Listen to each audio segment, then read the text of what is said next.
Highway 3. The next call will be a split call. Julianne Gender, 5 minutes. Thank you, Mr. Speaker. I rise to speak on the Land Transport and Road User Charges Legislation Amendment Bill, second reading as reported from the Transport Industrial Relations Committee. The Green Party has no reason to oppose this bill. It makes a number of technical amendments that fix up some of the mistakes that naturally happen when there's a good deal of reform, as there was recently reform to the road user charges system. But for the benefit of those at home today, I'll just outline exactly what the objectives of the road user charges system are. So road user charges are the fees that are paid by those using heavy vehicles in lieu of a petrol tax. The road user charges contribute about 30% to our transport budget as a whole. And since the national government has come into power, in fact, the share being paid by heavy vehicle users has declined quite significantly.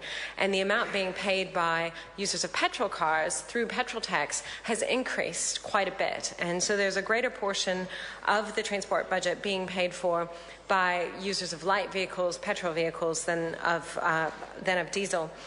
According to the documents that were provided by the Ministry, the objectives of the road user charges system are to support economic efficiency, recover the costs that road users impose on the road network, and be equitable between road users. And I have to say that what is really missing from this bill are changes to the road user charges system that would actually give effect to these objectives. Because the reality is, at the moment, the road user charges system is not direct. It doesn't directly charge costs to users in a way that would most directly support economic efficiency. And certainly the way the transport budget is being spent isn't equitable to all road users and doesn't take the costs from those who are actually going to be using the road and doesn't take the money from those road users and put it into the projects that are being funded. So, as an example, Mr. Bennett said earlier in this debate that the roads of national significance were good for the economy and that they were a fair use of road users' money because they were being used on a road. Now, what he didn't say is that the government's main priority, these 5 or 6 motorways that have yet to be built, only carry a tiny percentage of all daily vehicle trips. So 75% of the transport budget is being used on less than 5% of the vehicle trips. Now, that doesn't seem like a fair allocation of resources because it's not. In fact, road user charges and petrol tax are not the right way of assessing user charges.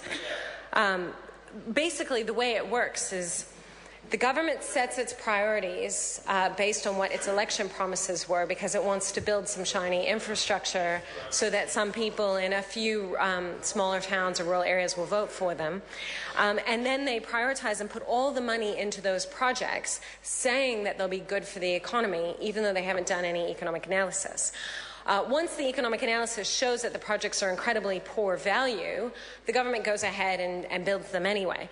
But the users of the roads are not the ones paying for it. It will be people driving cars and trucks all over New Zealand that will be paying for these motorways that are only used by a tiny percentage of road users.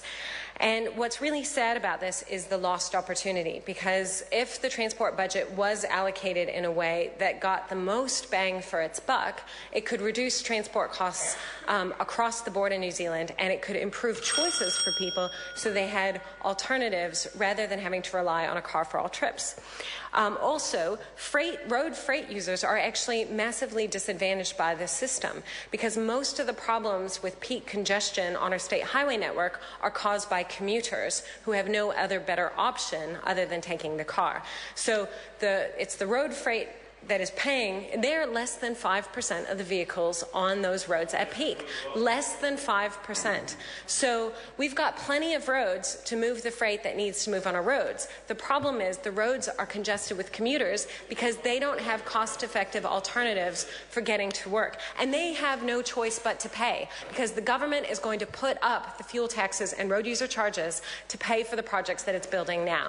In the future, we will be paying more for these projects and we won't have any choice but to use cars.